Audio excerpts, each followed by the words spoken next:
Welcome my D students. तो आज के इस वीडियो में हम देखने वाले हैं DOE कक्षा 10वीं विषय गणित हिंदी माध्यम में जो उसकी वर्कशीट नंबर 4 है। इसका हम फुल सॉल्यूशन देखने वाले हैं जो कि दिनांक 12 जुलाई 2021 की है।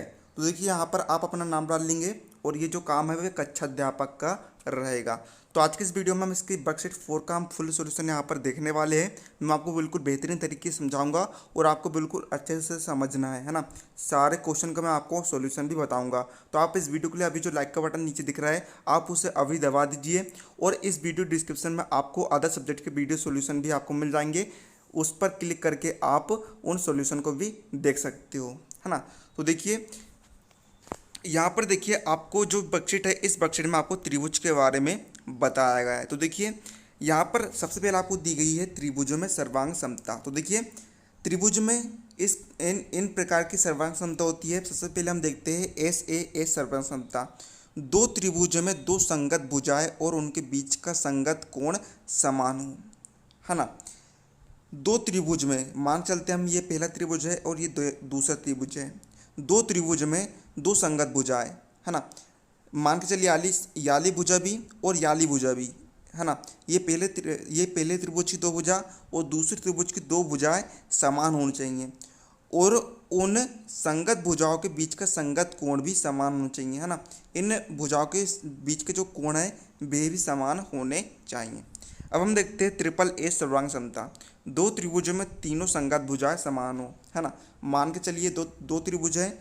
ये इन दोनों त्रिभुज की जो तीनों भुजाएं है वे क्या पढ़ाई में आपको आते हैं डाउट्स तो 5 सेकंड में डाउट नोट के साथ करो उन्हें आउट। बस अपने सवाल की फोटो खींचो, क्रॉप करो और तुरंत वीडियो सॉल्यूशन पाओ। फिर चाहे आपका सवाल फिजिक्स, केमिस्ट्री, मैथ्स, बायोलॉजी का हो, CBSE, UP, बिहार, मध्य प्रदेश या अन्य स्टेट बोर्ड का हो, यहाँ तक कि कक्षा 6 से 12वीं IIT, JEE, नीट का सवाल हो, सभी सवालों का वीडियो सॉल्यूशन बस 5 सेकंड में मिलेंगे आपको डाउनलोड ऐप पर। इसके साथ ही डाउनलोड पर चल रही है इंडिया की number 1 daily online video classes, वो भी इंग्लिश और हिंदी मीडियम में, जहाँ पूरा कोर्स पढ़ा जा रहा है। तो आज ही इन कोर्सेज का हिस्सा बनिए और डाउनलोड ऐप इंस्टॉल कीजिए। ये समान होनी चाहिए तभी हम उससे कहेंगे SSS सर्वांग समता। इसके बाद देखिए SASA सर्वांग समता। दो त्रिभुजों में मान के चलिए दो त्रिभुज है, दो त्रिभुज में दो संगत कोण, है ना। मान के चलिए दो संगत कोण है ना। ये दो संगत कोण और उन दो संगत कोण और उनकी बीच की एक संगत भुजा समान हो और उनके बीच एक संगत भुजा समान होनी चाहिए। अब RHS सर्वांग समता। दो समकोण त्रिभुज में कर्ण और अन्य एक संगत भुजा समान हो, है ना। देखिए समकोण त्रिभुज किस प्रकार से बनता है, इस प्रकार का समकोण त्रिभुज होता है। हम देखते हैं दो समकोण त्रिभुजों में, है ना, कर्ण। इसमें देखिए समकोण त्रिभुज में ये होता है कर्ण, ये होता है लंब, है ना, और ये होता है आधार। तो देखिए दो समकोण त्रिभुज में कर्ण, ये कर्ण और अन्य एक संगत भुजा समान हो। कोई भी इन दोनों में से कोई भी एक अन्य संगत भुजा समान होनी चाहिए, तब हम उससे कहते हैं RH सर्वांग समता। अब देखिए यहाँ पर हम देखते हैं मध्य बिंदु, है ना। इसके बाद देखिए हम देखते हैं किसी समकोण त्रिभुज की में कर्ण सबसे लंबी भुजा होती है। तो देखिए ये एक समकोण त्रिभुज है, इसमें क्या होता है, ये कर्ण होता है, ये आधार होता है और ये क्या होता है, लंब होता है। तो किसी समकोण त्रिभुज में जो कर्ण होती है सबसे लंबी भुजा होती है, उसकी लंबाई सबसे अधिक होती है ना। तो देखिए इसका हम देखते हैं मध्य बिंदु प्रमेय, है ना। यहाँ पर देखिए एक त्रिभुज क्या है, एक त्रिभुज है यहाँ पर ABC। त्रिभुज ABC में, ये त्रिभुज ABC में E और F भुजाओं, है ना। जो इसमें जो E और F है, जो इसमें EF भुजा है वह क्या AB और AC के क्या है, मध्य बिंदु है। तब एक प्रमेय होता है EF समानांतर BC। इसे हम सोल्व करेंगे तब अच्छे से समझ पाएंगे। इसको उपयोग आगे के सवाल में भी हुआ है। आप सीधे समझ कर ये चलिए कि त्रिभुज ABC में जो EF होता है ना, AB और AC के क्या होता है, मध्य बिंदु होता है। इसके बाद देखिए यहाँ पर हम देखते हैं माध्यिका की परिभाषा। तो देखिए यहाँ पर आपको एक त्रिभुज दिख रहा होगा PQR, है ना। यहाँ पर त्रिभुज है एक PQR। इसमें जो PT है इस त्रिभुज की माध्यिका होगी। तो मतलब कि माध्यिका की परिभाषा क्या होती है, किसी त्रिभुज की माध्यिका उस त्रिभुज को दो समान क्षेत्रफल वाले त्रिभुजों में बांटती है। यहाँ पर देखिए जो पीटी माध्यिका है, ये जो त्रिभुज है इसको दो समान त्रिभुज में दो समान क्षेत्रफल वाले त्रिभुज में बांट देती है। किस प्रकार से, देखिए सबसे पहला जो त्रिभुज होगा, इसका जो पहला त्रिभुज होगा वह होगा क्या, पी क्यू टी होगा, और दूसरा त्रिभुज इसका क्या होगा, दूसरा त्रिभुज इसका होगा पी टी आर। तो देखिए इन दोनों को समान क्षेत्रफल वाले त्रिभुज में बांट दे रही है। तो यदि पीटी का माध्यिका है तब एक प्रमेय क्या होता है ना, इस प्रकार का ये प्रमेय होता है।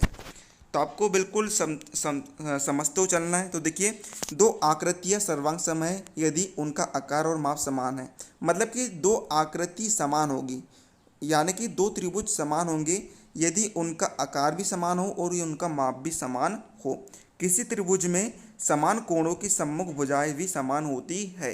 मान के चलिए है ना, कोई दो त्रिभुज है, इनमें जो जो कोण है वे समान है, तो उनके जो संगत भुजाएं है वे भी समान होगी। किसी त्रिभुज में समान भुजाओं के सम्मुख कोण भी समान होते हैं, बिल्कुल इसका विपरीत है ना, इसकी विपरीत परिभाषा ये है ना। इसके बाद देखिए आपका है ना, त्रिभुज का क्षेत्रफल बराबर क्या होता है, 1/2 गुणित आधार गुणित ऊंचाई या फिर लंब, है ना। तो ये आपका त्रिभुज का क्षेत्रफल होता है। तो आपने सारा कुछ समझ लिया है। अब हम चलिए इसके माध्यम से हम इसके जो सवाल है इसको हल करते हैं। तो हम इनके चारों प्रश्नों को हल करने वाले हैं। तो देखिएगा आप यहाँ पर आपको पहला प्रश्न दिया है, खालिस्तान दिया आपको, सर्वांग सम आकृति खालिस्तान और समान खालिस्तान की होती है। तो देखिए मैंने आपको बताया था दो समान, जैसे कि दो समान त्रिभुज है ना, दो समान त्रिभुज तब होंगे जब उनका आकार भी समान हो और उनकी माप भी समान हो। तो यहाँ पर खालिस्तान में आप क्या भरेंगे, आकार और माप, ठीक है। इसका देखिए प्रश्न क्रमांक 2 आपको दिया है, समकोण त्रिभुज पी क्यू आर में, है ना, समकोण त्रिभुज पी क्यू आर में पी क्यू बराबर से 3 सेंटीमीटर, पी आर बराबर से 5 सेंटीमीटर और क्यू आर बराबर 4 सेंटीमीटर है। तो अच्छा है कि P Q square plus Q R square बराबर से पी आर स्क्वायर। तो देखिए हम इसका सबसे पहले एक चित्र बना लेते हैं। तो देखिए सबसे पहले हम मान लेते हैं समकोण त्रिभुज क्या है, पी क्यू आर है। इसमें पी क्यू बराबर से क्या दिया है, 3 दिया है, पी आर बराबर से दिया है 5 और क्यू आर बराबर से दिया है 4 सेंटीमीटर। तब हमें इसको सिद्ध करना है।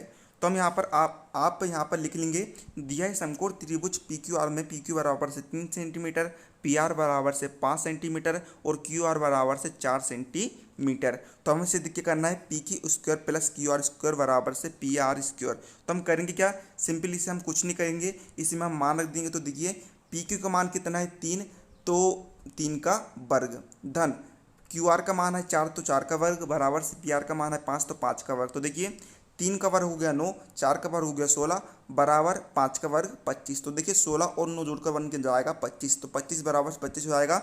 मतलब कि ये सवाल जो है वह प्रूव हो जाएगा, यानी कि P Q square plus Q R square बराबर से पी आर स्क्वायर ये प्रूव हो जाएगा। तो इस प्रकार से आपको कॉपी में अपना हल कर लेना है। इसका देखिए हम देखते हैं प्रश्न क्रमांक 3। तो देखिए प्रश्न क्रमांक 3 है, दी गई आकृति में, यहाँ पर देखिए आपको एक आकृति दी गई है। इस आकृति में जो ई है वह एक्स वाई का क्या है, मध्य बिंदु है ना। जो ई है वह एक्स वाई का मध्य बिंदु है और ई एफ समानांतर बाय जेड, यानी कि जो ई एफ जो भुजा है वह बाय जेड के समांतर है, यानी कि एक समान है।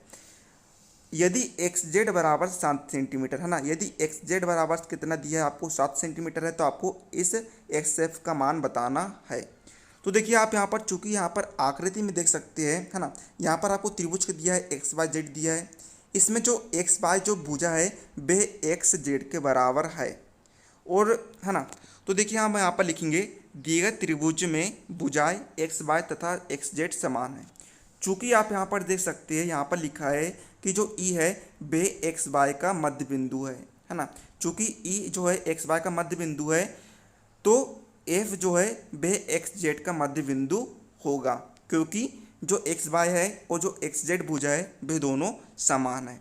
अब देखिए यहाँ पर आपको एक्स जेड का मान देकर रखा है 7 सेंटीमीटर और आपको एक्स एफ का मान बताना है। तो देखिए मध्य बिंदु प्रमेय के अनुसार, मध्य बिंदु का प्रमेय क्या के अनुसार हम लिखेंगे एक्स जेड का मान कितना है 7 सेंटीमीटर, है ना। यहाँ पर देख सकते हैं आप एक्स जेड का मान आपको दिया है 7 सेंटीमीटर। तो हमें मान निकालना है एक्स एफ का। तो देखिए एक्स एफ का मान हम निकालेंगे, तो एक्स एफ का मान हम निकालेंगे। तो देखिए जो एक्स एफ जो भुजा है वे, है ना, एक्स जेड की आधी है। तो हम क्या करेंगे, एक्स एफ का मान निकालने के लिए हम 7 में 2 का भाग दे देंगे। तो कितना आएगा 3.5 सेंटीमीटर इसका आंसर आ जाएगा। आपको यहाँ पर यही आंसर लिखना, तो ये आपका आंसर हो जाएगा।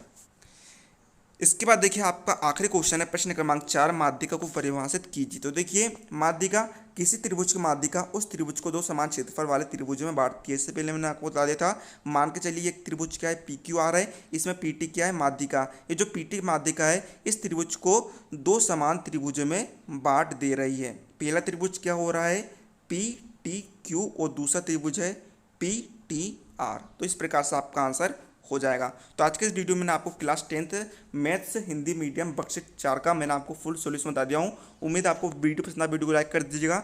मिलते हैं अगले वीडियो में।